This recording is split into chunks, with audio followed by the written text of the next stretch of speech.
每天一部好电影，尽在安吉拉看电影。大家好，我是安吉拉。今天我们来看一部残疾男子发现劫匪试图抢银行，于是将计就计，想要趁机黑吃黑的电影《隧道尽头》。男主英俊本来是一名电脑工程师，拥有一个幸福的家庭，可是因为一场意外，英俊不仅失去了妻女，自己也变成残疾，还欠了银行一屁股债。唯一陪在英俊身边的宠物狗也已经垂垂老矣。在兽医的建议下，英俊准备了毒饼干，准备将狗狗安乐死。就在这时，一对母女忽然按响了门铃，他们看到了英俊的租房广告，所以上门看房。在经过一番查看后，女人小美马上决定租下来，根本不给英俊拒绝的机会。很快母女搬了进来，小美是一个自来熟，丝毫没有把自己当成外人，不仅帮英俊收拾屋子，还为他跳舞庆生。小美的女儿丽丽有些自闭，从来不会开口说话，只喜欢和英俊的狗狗玩耍。英俊虽然已经瘫痪，但是他依然坚持工作，每天躲在地下室研究各种设备。这天英俊在地下室工作时，隐约听到隔壁传来声响，于是英俊利用自制的监听器趴在墙上仔细监听，可是声音依旧有些模糊。于是英俊趁着隔壁没有人时，利用道具钻透墙壁，将微型摄像头悄悄放过去，结果发现了一个大秘密。原来隔壁来了一群抢劫犯，他们试图通过挖地道抢劫街对面的银行。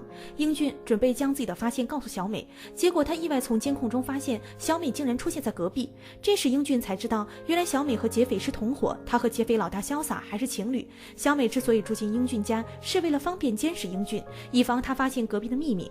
英俊得知一切后，表面不动声色，暗地里却继续监视劫匪。经过几天的监控，英俊知道了劫匪所有的计划。得知一切后，英俊有了一个大胆的想法，那就是黑吃黑。于是英俊将小美迷晕，然后将她绑在床上。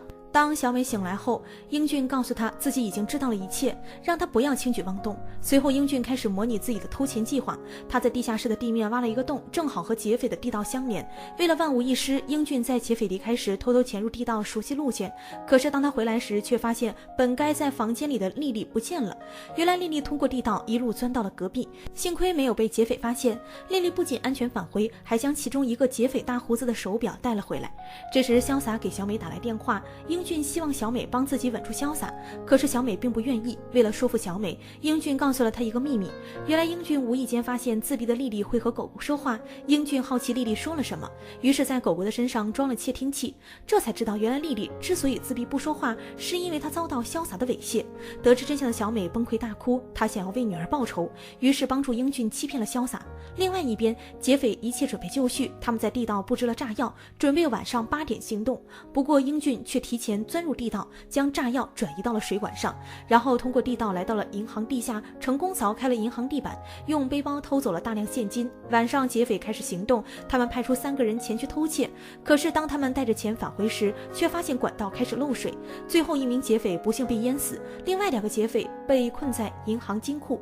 2个人为了保命，只好出发警报呼救。潇洒眼看大事不妙，赶紧带着手下撤退。警方很快赶到，将银行包围。此时平安返回家中的英俊马上用机器遮住大洞，然后将自己清洗干净。此时警察上门例行检查，带队的老白正是劫匪们在警局的内应。他虽然觉得英俊不对劲，却没有任何证据，于是将自己的电话留给英俊，让他有任何发现联系他。英俊刚将警察送走，潇洒就带着小弟找上门，还发现了被迷晕的小美。英俊担心事情败露，于是马上给老白发了一条短信，让他迅速赶来。就在潇洒几个人逼问英俊时，老白忽然赶到，这让潇洒起了疑心。他不明白英俊为什么有老白的电话，场面一下变得极为复杂。就在这时，英俊忽然叫出了劫匪大胡子的名字，还向他大声呼救。英俊告诉潇洒，这一切都是大胡子的阴谋，他不仅和小美搞到了一起，还设计了一个黑吃黑的计划。本来潇洒还半信半疑，可是当他看到英俊家里有大胡子的手表时，这下彻底相信。这下大胡子百口莫辩，于是几个劫匪开始自相残杀，只有潇洒活了下来。就在这时，房间里的小美醒来，她拿起地上的手枪开枪打死了潇洒，成功为女儿报仇。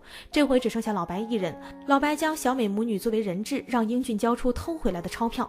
英俊只好乖乖妥协，可是老白在离开前却吃了英俊为狗狗准备的毒饼干。当他开车离开后，忽然毒性发作，出了车祸，就这样领了盒饭。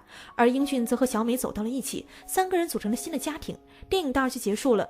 这是一部处处充满悬疑色彩的犯罪片，故事不仅十分烧脑，而且险象环生。所谓的隧道尽头到底是什么？对于充满贪欲的劫匪来说是没有光明的的死路，而对于男主来说是充满希望的曙光。